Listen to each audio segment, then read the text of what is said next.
उसको आप किस तरह से देखते हैं? किसी के खिलाफ बोलना मूर्खता है, अपने पक्ष में बात रखना कट्टरता है।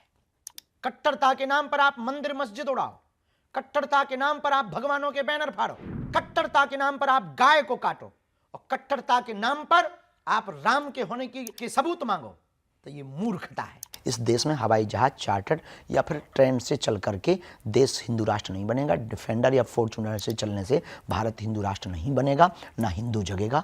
गांव गांव गली गली नुक्कड़ नुक्कड़ जाना पड़ेगा, तब हिंदू बचेगा, तभी हिंदू जगेगा, तभी एकता होगी। प्राइवेट जेट में घूमते हैं, बड़ी बड़ी शादियों में जाते हैं। अंबानी की शादी में शायद आपको हमने देखा, इतने जो आराम ऐशो आराम वाली जिंदगी और इतनी ग्लैमर जब संतों के साथ जुड़ जाए।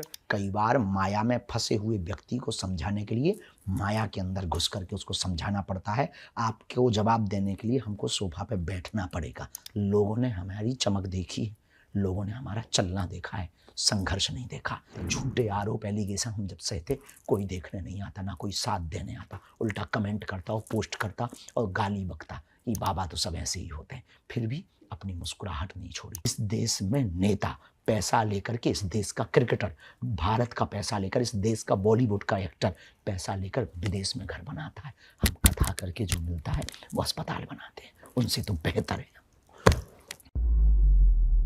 आपके संबंध कैसे हैं कांग्रेस से?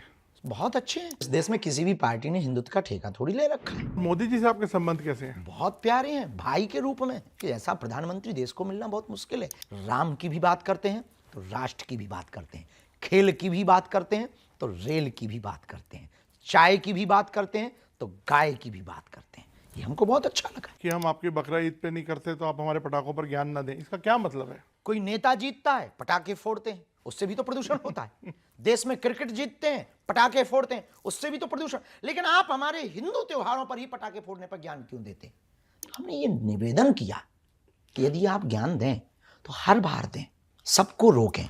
केवल हिंदुओं को टारगेट करेंगे तो उससे हमको भाई जलन होगी, खुन्नस होगी कि आप हमको टारगेट कर रहे हैं। हमारे हिंदुओं के त्योहारों को आप डिमोशन करना चाहते हैं, उसको डिमोटिवेट करना चाहते हैं हिंदुओं के उत्साह को। कर रहे हैं शादी फिर? हम तो नहीं कर रहे, परिवार वाले करवा रहे हैं। तो सर जब आपको लोग भगवान बोलते हैं तो आपको कुछ अजीब लगता है या? बिल्कुल नहीं, हम भी लोगों को भगवान बोल देते हैं।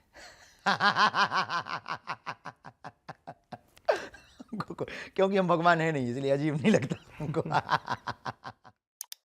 महाराज जी, पहले तो हमसे बात करने के लिए बहुत बहुत धन्यवाद। एएनआई से बात करने का आपने समय निकाला। आपकी यात्रा शुरू होने वाली है, उस पर मैंने देखा आप काफ़ी मीटिंग्स कर रहे हैं, मसरूफ़ हैं। क्या है ये यात्रा और क्यों निकाल रहे हैं यात्रा आप? बहुत बहुत धन्यवाद एएनआई का, और एएनआई के सभी दर्शकों का भी धन्यवाद। इस देश में वैचारिक क्रांति को फैलाने के लिए, हिंदुओं को एकजुट करने के लिए और हिंदू के बल को बढ़ाने के लिए, एकता के लिए, हम चाहते इस देश में दंगे ना हो। हम चाहते इस देश में जातिवाद के नाम पर जहर ना उगला जाए। हम चाहते इस देश में अंगड़े और पिछड़े के नाम पर लड़ाई न की जाए। हम चाहते हैं इस देश में हिंदू और मुसलमान भी ना हो। हम चाहते हैं इस देश में हिंदू हिंदुत्व और हिंदुस्तान की जय जयकार हो। हम मुसलमानों के भी विरोधी नहीं, ईसाइयों की भी विरोधी नहीं, लेकिन जो हिंदू घट रहा है, हिंदू जो डर रहा है, हिंदुओं पर जो अत्याचार हो रहे हैं या जो हुए हैं, उसको हम भर तो नहीं सकते, पर आने वाली नस्ल को सुधारने के लिए, आने वाली पीढ़ी को बल देने के लिए इस देश में हवाई जहाज चार्टर्ड या फिर ट्रेन से चल करके देश हिंदू राष्ट्र नहीं बनेगा। डिफेंडर या फॉर्च्यूनर से चलने से भारत हिंदू राष्ट्र नहीं बनेगा, ना हिंदू जगेगा। गांव गांव गली गली नुक्कड़ नुक्कड़ जाना पड़ेगा, तब हिंदू बचेगा, तभी हिंदू जगेगा, तभी एकता होगी। इसलिए ये पदयात्रा 7 नवंबर से 16 नवंबर तक दिल्ली से वृंदावन तक की 10 दिनों की पैदल चलकर गांव गांव गली गली हिंदुओं को गले लगाने के लिए हम कर रहे हैं। लेकिन महाराज जी, तो ऐसा लगता नहीं कि ऐसी यात्राओं से पोलराइजेशन और बढ़ता है? नहीं, घटता है, बढ़ता। गांव गांव में जातियों के नाम पर लड़ाइयां हो रही, खपाड़ फोड़े जा रहे हैं, जातियों के नाम पर बेईमानता फैलाई जा रही है, जातियों के नाम पर अंगड़े और पिछड़े लड़ रहे हैं तो हम सब इस देश की संतान हैं, तो हम सब भारतीय हैं, तो सब हम सनातनी। जब हम सनातनी हैं तो हम आपस में ही क्यों लड़ें? क्यों ना हम उसके लिए लड़ें जिससे देश का विकास हो। क्यों ना हम उसके लिए लड़ें जिससे देश का भला हो। क्यों ना हम उसके लिए लड़ें जिससे मानवता का भला हो। उसके लिए एकमात्र उपाय है, तलवारों की क्रांति नहीं, विचारों की क्रांति चाहिए। एकमात्र उपाय है, हम सबको जातियां भले ही हों पर जातिवाद ना हो। तो महाराज जी आप कैसे जोड़ सकते हैं? और भी कितने सारे शंकराचार्य हैं और कितने सारे और धर्मगुरु हैं, आपको क्या लगता है कि आप ही सब हिंदुओं को जोड़ सकते हैं? नहीं, उन संतों की ही कृपा से हम ये कर पा रहे हैं। वो संत हमें आशीर्वाद दे रहे हैं, हमारे हमारे देश के शंकराचार्य हमें आशीर्वाद दे रहे हैं, हमारे महापुरुष हमको आगे कर रहे हैं, हमारे महापुरुष हमारे साथ चल रहे हैं और हमारे आगे चल रहे हैं, हम उनके पद चिन्हों पर चल रहे हैं। 14वीं शताब्दी में जगतगुरु रामानंदाचार्य भगवान ने कहा, हरि को भजेशु हरि को होई, जाति पात पूछे नहीं कोई। आदि जगतगुरु शंकराचार्य ने कहा, सब एक हैं, एकत्व का स्वरूप, एकता का स्वरूप उन्होंने ये प्रतिपाद किया है। उन्हीं पद चिन्हों पर हम चल रहे हैं, उन सब संतों का आशीर्वाद मिल रहा है। हमें ब्रज के सभी महापुरुषों का आशीर्वाद है, सभी अयोध्या के महापुरुषों का आशीर्वाद, इस देश के प्रतिष्ठित जितने संत हैं उनकी हम पर कृपा है। आज कुछ तस्वीरें देखी, प्रेमानंद जी से आप मिल के आए। हाँ, तो क्या हुआ जरा बताएं लोगों को। उनका परिकर हमको काशी में मिलने आया और वार्तालाप हुई। बहुत बाबा की भी व्यस्तता रहती है, हमारी भी उनकी बहुत तबीयत को लेके लोग बड़ा अभी अनुकूल है, बहुत अफवाहें फैला रहे थे, लेकिन महापुरुष हैं, उनकी तो लीलाएं हैं। तो आज हम आमंत्रण देने गए पदयात्रा का, हम आज अपनी पदयात्रा का पत्र देने गए, उन्होंने सहर्ष स्वीकार किया और बहुत लाड़ लुटाया, बहुत प्रेम महाराज किया। जी, लेकिन एक तबका ये भी जो सोचता है कि धर्म धर्म धर्म पे इतना ज़्यादा फोकस होके आप कह रहे हैं कि देश की तरक्की हो ये हो, लेकिन धर्म को अगर हम सेंटर बना देंगे तो आपको लगता नहीं कि कहीं डाइवर्जन होता है इस चीज़ से? अभी धर्म के नाम पर लड़ रहे हैं तो इससे भी तो डाइवर्जन हो रहा है, मजहब के नाम पर लड़ रहे हैं इससे भी तो डाइवर्जन हो रहा है, संस्कृतियों के नाम पर लड़ रहे हैं इससे भी तो देश की एनर्जी दूसरी तरफ जा रही है, जातियों के नाम पर लड़ रहे हैं इससे भी तो देश गर्त में जा रहा है। तो क्यों ना एक सॉल्यूशन निकाल दिया जाए, एक उपाय कर दिया जाए कि अब आप अपनी ऊर्जा को जाति, धर्म, मजहब, क्षेत्रवाद, भाषावाद की लड़ाई से ऊपर उठ करके राष्ट्रवाद के लिए जिए। यही हमारी पदयात्रा का मोटिव है। महाराज जी, आपने अभी बोला मैं मुसलमानों के भी खिलाफ नहीं हूँ, बिल्कुल नहीं है ना, लेकिन आप मैं देखता हूँ कई बार बयान देते हैं कि आप पटाखों पर, जैसे आपका एक विवादित बयान आया हाल में कि हम आपकी बकरा ईद पे नहीं करते तो आप हमारे पटाखों पर ज्ञान ना दें, इसका क्या मतलब है? किसी भाई साहब ने बयान दिया कि पटाखों से प्रदूषण होता, हम मानते हैं बिल्कुल होता है, लेकिन 25 तारीख को क्रिसमस डे को भी पटाखे फोड़े जाते, 1 जनवरी को भी पटाखे फोड़े जाते, नई साल पर भी। गाजा अभी लड़ रहा है, बम से भी प्रदूषण हो रहा है। रूस यूक्रेन लड़ा, उससे भी प्रदूषण हुआ।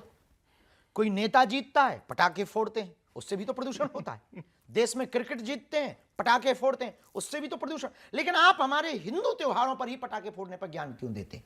तो हमने ये निवेदन किया कि यदि आप ज्ञान दें तो हर बार दें, सबको रोकें। केवल हिंदुओं को टारगेट करेंगे तो उससे हमको भाई जलन होगी, खुन्नस होगी कि आप हमको टारगेट कर रहे हैं, हमारे हिंदुओं के त्योहारों को आप डिमोशन करना चाहते हैं, उसको डिमोटिवेट करना चाहते हैं हिंदुओं के उत्साह को। नहीं, कोई बोलता है आई लव मोहम्मद, तो उससे क्या दिक्कत है? या आई लव महादेव, तो क्या दिक्कत क्या है? बिल्कुल भी दिक्कत नहीं, हमने तो सपोर्ट किया, आई लव मोहम्मद होना चाहिए, पर आई लव महादेव भी हो तो आपको दिक्कत ना हो। और दूसरी बात, सर तन से जुदा कर देंगे ये बयान भी ना हो। ये देश के कानून के खिलाफ है, ये देश के संविधान के खिलाफ। आप हमारे सभी अब तक के दिए हुए वक्तव्य को देखिए, हमने सिर्फ एक ही बात कही है, हम तलवारों की लड़ाई पर भरोसा नहीं करते, विचारों की लड़ाई पर भरोसा करते। लेकिन आप महाराज जी, आप अच्छा काम ही कर रहे हैं कि सबको संगठित कर रहे हैं। आपने बोला कि आप मुसलमानों के साथ हैं, जो हिंदू रेडिकलाइजेशन जो बढ़ रहा है उसको आप किस तरह से देखते हैं? इसको हिंदी में बताओ। हिंदू का जो जिसे बोलते हैं कट्टरता बढ़ रही है, इसको आप किस तरह से देखते हैं? देखिए, कट्टरता में यदि किसी की हिंसा नहीं है तो वो कट्टरता ठीक है। कट्टरता का मतलब हिंसा नहीं है, कट्टरता का मतलब है खुद को प्रोटेक्ट करना, खुद को प्रोटेस्ट करना, खुद को सुरक्षित करना। किसी के खिलाफ बोलना मूर्खता है, अपने पक्ष में बात रखना कट्टरता है। लेकिन यदि कट्टरता के नाम पर आप गला काटो, कट्टरता के नाम पर आप मंदिर मस्जिद उड़ाओ, कट्टरता के नाम पर आप भगवानों के बैनर फाड़ो, कट्टरता के नाम पर आप रामचरितमानस को जलाओ, आई एम सेक्युलर, और आप रामायण को जलाओ, कट्टरता के नाम पर आप गाय को काटो, और कट्टरता के नाम पर आप राम के होने की सबूत मांगो, तो ये मूर्खता है। ये कट्टरता नहीं है, ये मूर्खता है। कट्टरता का मतलब है खुद को सुरक्षित करना, कट्टरता का मतलब है अपनी संस्कृति का प्रचार करना। ये संविधान का लॉ है कि आप अपनी संस्कृति, अपने सनातन, अपनी जो भी आपका मानने की परंपरा है, उसका प्रचार प्रसार स्वतंत्र रूप से कर सकते, यही कट्टरता है। तो आप मुझे बताइए, आपका जो थिंकिंग है या जो आपकी लाइन रहती है वो किसी पर्टिकुलर पॉलिटिकल पार्टी से अलाइंड लगती है। एक पार्टी है जो हिंदूज की बात करती है, आपका भी ऐसा लगता है कि आप हिंदूज की बात हमेशा करते हैं, तो आपको क्या पॉलिटिक्स की तरफ बढ़ रहे हैं क्या महाराज जी आप? बिल्कुल भी नहीं।